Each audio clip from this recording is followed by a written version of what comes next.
Hi, this is Jillaine and Rob from Open Door Bird Sanctuary, and we want to introduce Gary Welter. We are so super excited to have him with us today. We are doing a really neat historical walk of the sanctuary. Gary's family, his grandpa and grandma, bought this property in 1917 when it was blank, and I mean literally blank. And so we have got to enjoy his stories and see how the property's grown over the years, and we're so excited to share that with you.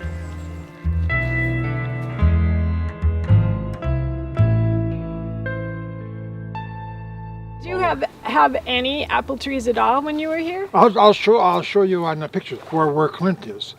We had all kinds of apple trees there, and because my dad, he loved birds, never sprayed. Yeah. And we had Wolf River and Delicious and crab apples and all kinds, yellow transparents and all that kind of stuff. My mom would make pies and stuff from that. So you remember the names of the apples? Because we have a couple of volunteers that are really knowledgeable about apples, and they looked at our apples and said, these apples are heirloom apples. They don't even have these varieties anymore. So if you know names. Well, I know a few names. Yeah. So yeah, that's really cool. Because like I said, there was yellow transparent. Okay.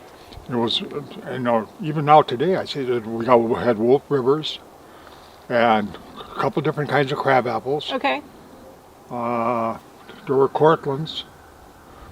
In the one part of the orchard there's all kinds of different. couldn't even tell you what they were. Yeah, and now I'm sure they're like morphs. You know, because we had like together. We probably had like 15 different kinds of apples. Just really? All over it. Oh my God! And I don't know if my grandfather planted those or what, but we always had those. Yeah. Well, and of course the birds loved it. So with all the water you've had up here, and with the winter, does the water run from the swamp yet? Down through the field, and then it goes down into the hollow behind the buildings, and then through the woods on the other next property. Because every spring that always ran. In fact, some years there were actually fish in there, and they were fish because they would come. What? They would come out of Logan's.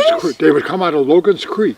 This started back here someplace, but the swamp had a lot of water. In fact, I used to have a raft in the swamp. No, there's not that much water there. There was like a deep ditch, like yay. Yes. And because and you could see there were rock holes there. Well, what happened is the water would come and it would disappear. Yes. And then you go farther down and it would reappear again. Yes. So that's a sinkhole, and we actually have an educational sign by the sinkhole that's on that's very obvious on the Prairie Trail, and there is a. Is that the big one? Yes.